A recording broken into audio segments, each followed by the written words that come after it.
Morning has broken on your cold autumn lawn. The pumpkins are rotting in the front yard. The candy looks sickly and sweet. And your stomach hurts from everything you consumed from your night of gluttony. It's a Halloween hangover, but you're not the type to let the spooky go away. What can you do now? Hello, Hainted Loves. Welcome to Homespun Haints Bonus Edition. I'm Becky. And I'm Diana. And we're here to tell you about all the ways that you can keep the spooky going after Halloween or Samhain or All Saints Eve or All Hallows Eve or whatever you call it is over. Because as we know, some of us are spooky all year. But we need some help. We need motivation. Where's my motivation to keep being spooky, Becky? Other than trying to get rid of those rotting pumpkins, because they're pretty spooky. Your daughter wants to blow them up. I know. I don't know if that's a good idea or a bad idea, but I want to be here when it happens. We can arrange that. I'll get the guillotine. Oh, wait, that's not blowing. Anyway, continue. So if we don't blow up pumpkins, what will be our tradition this year for keeping the spooky alive after Halloween? Well, we came up with some basic ideas, ways for basic witches such as ourselves to continue the season into the late fall, early winter. Because as we know, winter is also its own spooky self. Every season is spooky if you just look for the spooky. Exactly, except the end of fall and November is all about family gatherings, which can be spooky if you are part of the Addams family, but if you're just part of my family, they're pretty vanilla. In late fall, it tends to focus around family Thanksgiving. So what can we do? What can we do as average basic folk to keep the spooky going? Folks, here's my ideas.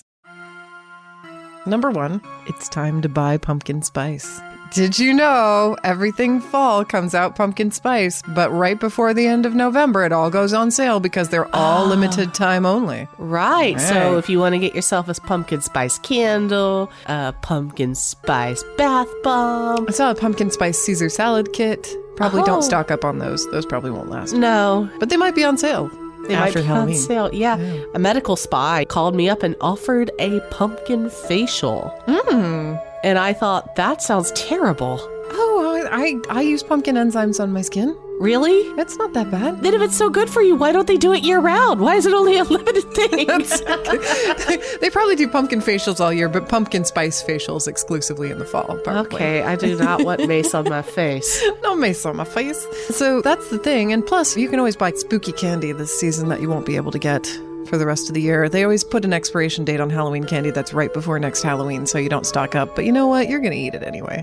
It never even lasts till Halloween. Exactly. In other words, now's a good time to buy your candy on sale.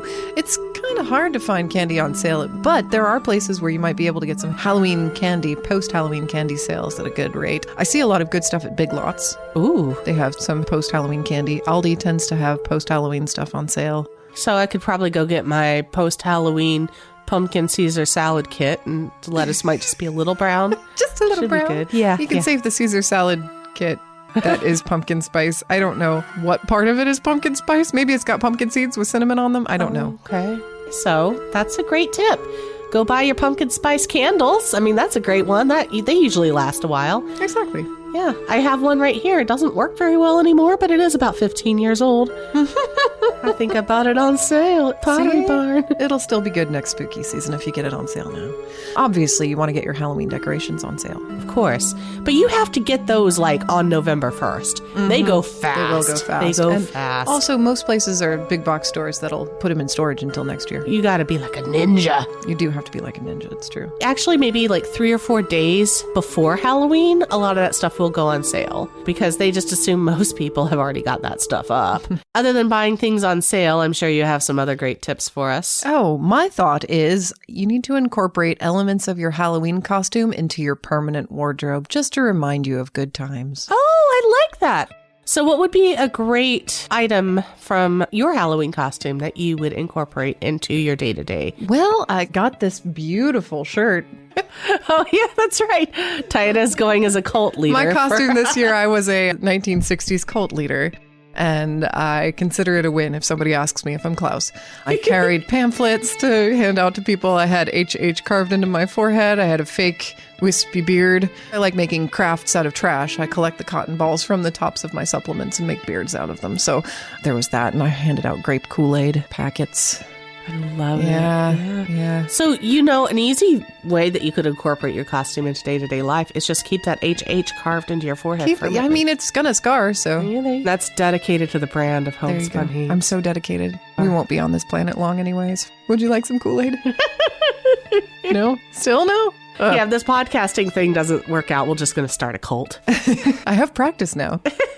All right. So yeah, what types of parts of your costume do you think you'd incorporate into your day-to-day life? I know you would incorporate those pants that I wore, the bell bottoms I wore, because those are yours in the first place. Yeah, I wear those all the time. Yeah. Yeah. I kind of look like I'm dressed for Halloween all the time anyway, just because I have an odd sense of style. Which parts of your current wardrobe were originally Halloween costumes? All of them. There's a baseball cap that says Camp Nowhere that I wear regularly. Yeah. Keeps the sun out of my eyes. From Stranger Things. I got some really cool heart sunglasses that I've been wearing regularly. I have a lot of fishnets that I purchased with the intention of them being Halloween costumes, and they have just kind of made their way into my daily wardrobe. Mm-hmm. Yeah, and a lot of jewelry too. Oh, cool. In fact, I used to raid the pharmacy shelves around Halloween for makeup because the makeup that I would find regularly would not suit my needs. So it was around Halloween, and this is when I'm in my 20s. For those of you that aren't as old as us, it used to be really hard to find things like black nail polish or glow-in-the-dark nail polish or black eyeliner or hair mascara. Do you remember hair mascara? Oh, yeah, that was the best. Hair chalk. You could only find it around Halloween. So I would stock up. Yes. And then I would use that year round. Everybody would be like, where'd you get that black nail polish? Where'd you get the glow-in-the-dark nail tips? Where'd you get that really cool purple eyeshadow and purple lipstick and black lipstick and all that? Halloween, man. It wasn't necessarily part of my Halloween costume. It was just part of my everyday wear, but it was part of other people's Halloween costumes. Exactly. And that's what I'm promoting right now, is just to take your elements for your costume and put them into your normal wardrobe, just to remind yourself that once upon a time, this was a spooky thing. I'm thinking also we could get a winter coat that reminds us of a Halloween costume. Why not wear a cape all winter, Becky? Oh, I like that. Right? I did see some capes for sale in the Halloween costume section of Target, and I was like, why is this a Halloween costume? It's just a cape. People used to wear capes all the time. You can't wear like a jacket with a hoop skirt. No, I do want a cape. I want a hoop skirt. No, you don't. It would be a little hard to get around. I Get guess through doorways, doors sit in used cars. to be wider. Maybe. I don't know. No, they didn't have doors back then. They didn't. You just walked right in. It was when people lived in event venue tents. Yes, exactly. Nice. So, continuing on the theme of continuing costumes, why can't our holiday parties be costume parties? You mean like the season's greetings, winter holiday? Yeah, exactly. Parties? Christmas, when we Hanukkah, have our Kwanzaa. winter holiday parties, what's wrong with a Dickensian theme, for example? It's fairly Ooh. goth and dark. I love that. Dickensian themes, or a Christmas Carol. There's tons of ghosts in that. Yes. In a way, we do have this tradition with the ugly sweater party. Oh yeah, exactly. Except that's usually not so goth, but it could be. Yeah, we need goth ugly sweaters, don't we? There we go. So we need to buy ugly Halloween sweaters and Christmify them. I love this idea. I would love to have a Christmas-themed masquerade ball. Ooh. If you do want to be sort of pan-religious with your holidays, you could do something that's a masquerade or that's a costume party, and it doesn't really matter what you're celebrating. You could just say, come in costume. Some people will come in Christmassy costumes. Some will come in Halloweeny costumes. Yeah, you could just say, come as your favorite Messiah. Aww, that's cute. That's a good idea. I think definitely going to see a performance of the Christmas Carol and cheering inappropriately for the ghosts would be Oh, yes. a good holiday I love that. cheer as well. Yeah, go see the Nutcracker and do the same thing for the Mouse King. There we go. There we go. Yeah, cheering for the evil characters in Christmas plays. I really think that one of the traditions from Halloween that should be alive longer than it is playing tricks on your neighbors. That's a tradition on Halloween. Yeah, trick-or-treating. But I thought people just did the treating part. Nowadays, Oh. treating was the trade-off for not playing tricks on your neighbors. There was the rowdy crew of boys that would go through and destroy everybody's garden. And to keep them from destroying people's gardens, they would give them candy to placate them, or treats, or whatever kids ate back 200 years ago, milk-soaked bread or whatever. That just sounds like the 4th of July here in Georgia. Why are you giving me that look? What kind of pranks do you play on the 4th of July? No, not pranks, just destroying property. Destroying property. Shooting into the air. Drunk and Setting off firecrackers. They do that year-round here. Okay, so yes, we could bring back the tradition of playing pranks on your neighbors. I don't like this, though. No. You think your neighbors are going to one-up you? No, I like my neighbors liking me. It's just good, you know? Their dogs don't crap in my yard if I'm good to them. Yeah, I don't know. I think of pranks as harmless when they're harmless. I mean, I don't do mean pranks. Okay, give us an example of a harmless prank you Well, could pull on your neighbor. So you could take all of your junk mail for a month and store it up and then put it in their mailbox. Nobody likes that. You could put up all your decorations for a holiday and then take it down and be like, did you have a good holiday yesterday? But do it like the day before the holiday. So they're like, wait, that was yesterday? Be a lot of work. It'd be a lot of time-consuming work to take down all of your decorations the day before the holiday and then put them back up. I was thinking more like just putting 50 pink flamingos in their front yard or something, saying happy birthday, but it's not their birthday. No, I guess that's not funny at all. So no pranks that you can think of that your neighbors would enjoy? I mean, once the gutter cleaners accidentally cleaned my neighbor's gutters and repaired her screen door That's a great prank. instead of She ours. probably loved that. She did. She gave me a free piece of pie. There you go. Listeners, what kind of pranks would you be so happy to have played on you that you would give your neighbors free pie? We need to know. Destroying their mailbox doesn't count. Maybe if you just went over and offered them a pie. Here's a pie. Yeah, that's weird. You could say this is for your birthday, then just watch them be awkward when it's their birthdays in June. Anyway, what's number 4? I think probably it's a really good idea. So right after Halloween, the veil is still thin, but it's starting to close. And so I think now would be the perfect time to summon some ghosts and then figure out how to use Halloween leftovers to distract them long enough that the veil closes and they can't go back until next year. That way they have to be your friends all year. Okay, well, this is really easy. Just put 2 mirrors across from each other and they're There going you to go. come in and get stuck. There you go. Veil or no veil. Or you could summon a demon. They tend to not like to leave. They don't like to leave. Exactly. This wouldn't be a good trick because the whole point is to wait till the veil closes so they have to stay and hang out with you. Demons just want to hang out with you because you're soul. What could you lure a ghost with? Candy? Fishnet stockings? I mean, what else would you have on hand after Halloween? You could dress in a costume from their time period that would make them confused enough that they would stick around long enough that you could get the veil closed and they'd have to stay. And then you need to throw a party in that time period. And then Yes. you can have all your friends come over while they're dressed like they're from the Victorian era. And then make it very clear that the ghost should go home with each of your friends. Yeah, it's like a party favor. See, you're already thinking of good pranks to play on your friends. I guess so. Well, I like that one. That's a good one. Summoning ghosts is always a good idea. Never don't summon ghosts. Right. Do not try any of this at home. And also, just a slightly more serious one, you could always foster a black rescue cat. That is a good one. Until yes. it's safe, because if you don't know, people do tend to do mean things to black cats that are running around in neighborhoods or adoptable at shelters, and shelters don't really have a lot of control over whether or not that's going to happen. So you could always offer to foster a black cat temporarily in your home during the Halloween and spooky season until it is safe for them to be adopted again. I love that. And you may end up with a foster fail where you It's love true. the cat so much you have to keep it. Most fosters do fail. Not for me. I just tend to hate everybody. So we fostered a dog once and I was like 2 days in. I was like, why do we still have this dog? Get it out, get it out, get it out. Oh, you wouldn't be like that with a cat, though. I don't know. Maybe. Probably not, though. You're probably right. Cats they win your heart even when they're little assholes. Yes, and black cats are adorable. And it is true. They are in danger this time of year. So if you feel like you would like to help somebody out, and by somebody I mean somebody with pointy ears and 4 paws, do consider keeping one in your home, even for a few days. Yeah, even just a few days of fostering that kitty might save its life. Definitely worth it. Yeah. Make sure that you can save it until after weirdo season is over. Exactly.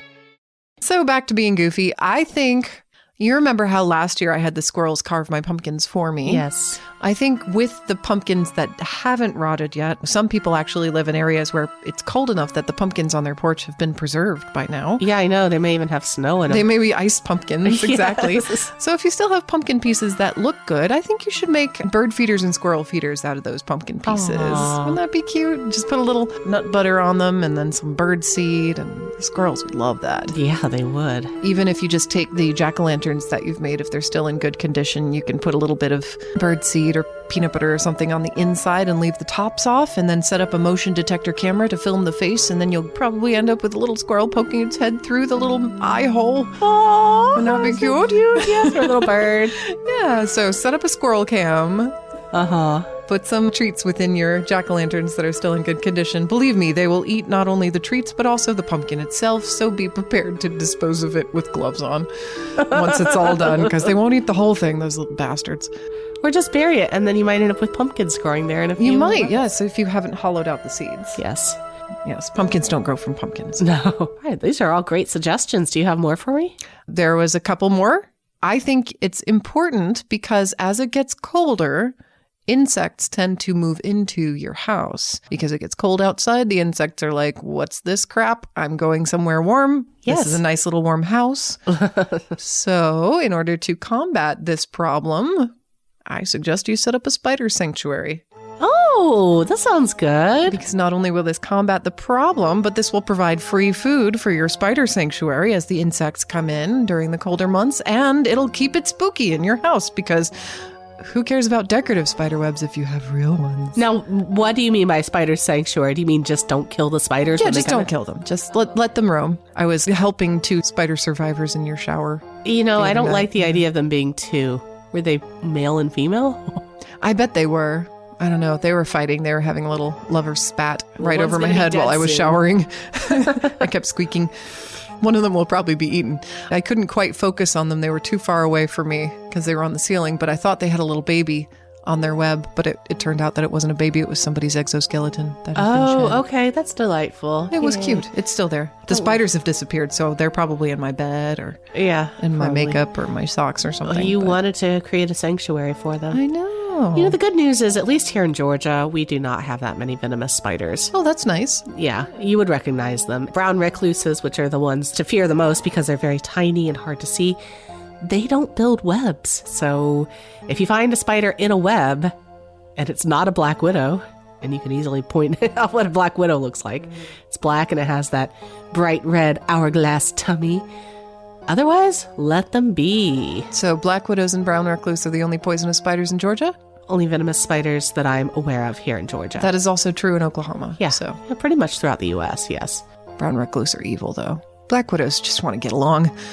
They don't want to harm you. They just want to be left alone. Brown recluse are evil. They're are. like the wasps of the arachnid kingdom or something. they just exist to be assholes at everybody else.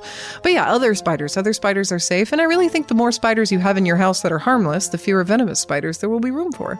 There's a good point, yes. It's a great excuse for not cleaning out your corners. Why clean them out when you could have free spiderweb decorations all over? You know, it's a Russian tradition in my husband's family not to kill spiders. Cool. Why is that? It's considered bad luck if you kill a spider in your It house. is bad luck, especially if you're a spider. It's because they eat the bugs. They keep your house clear of bugs. I would always get in trouble when I would go over there and Smash all the spiders. Also, have you heard that meme that the spiders that you find are the dumb spiders? So when you kill the spiders that you see, you're actually breeding smarter spiders that know how to hide. that makes sense. You're killing off the dumb ones, taking them out of the gene pool and breeding smarter ones. So even if you think you're killing all the spiders, you're not killing all the spiders, sorry. So your home is probably a spider sanctuary within the walls anyway. You may as well take it out in the open and celebrate those stupid spiders that want to exist in your space in the sun. Exactly. Most of them are probably harmless. Mostly. To humans. To humans, yes. And last but not least, you know how every store right now is vying for your spooky dollars with the accessories and costumes and makeup that you used to have to stock up on at Halloween because you were a spooky girl all year long and they were only available during October. Well, screw that. Now there's companies like our sponsors that produce spooky products all year round. Why not support small businesses that want spooky people to be happy all year instead of big box businesses that just want your dollars when it's October? Please do check out our sponsor, Witch Baby Soap. Witch Baby Soap is an amazing company. We approached them. We wanted to promote them because we absolutely love their spooky graveyard-inspired products. I mean, who doesn't want a bath bomb that's going to turn your water black as your dark soul? Yeah, so here's a shameless plug for Witch Baby Soap, and if you use the code HOMESPUN, you can get 15% off. You don't have to wait for after Halloween for that one. Precisely. They're spooky all year. Same thing with Ectogasm. I know we don't talk about it as much as we used to, but we still partner with Ectogasm to help support our podcast. Ectogasm makes spooky accessories that are similar to what you might find in the Halloween department of big box stores, but much higher quality and much more unique.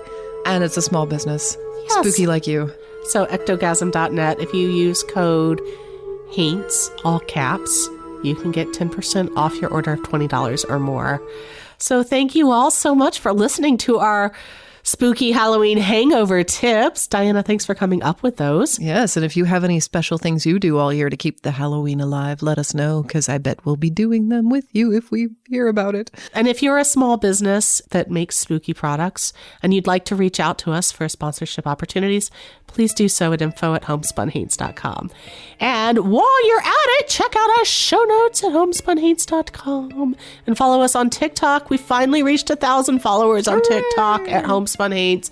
And so we'll be doing some lives. Keep an eye out for that. That'll keep the spooky going. That will, because Diana and I are not afraid to summon ghosts for entertainment purposes. Well, thank you, Hainted Loves, for listening. Thank you, Diana, for coming up with those spooky tips. Thank you, Becky, for listening to my spooky tips. It's been a wonderful spooky season, and I'm glad I spent it with you. And to all of our Hainted Loves, we're glad you spent it with us. And we hope you had a spooky day. Homespun Haints is hosted by Becky Kielimnik and Diana Doty, and produced by Homespun Haints Media LLC. Editing and music by Becky Kielimnik. Show notes by Diana Doty. If you have a ghost story and you'd like to be considered as a guest for this podcast, please visit our website at homespunhaints.com/submit.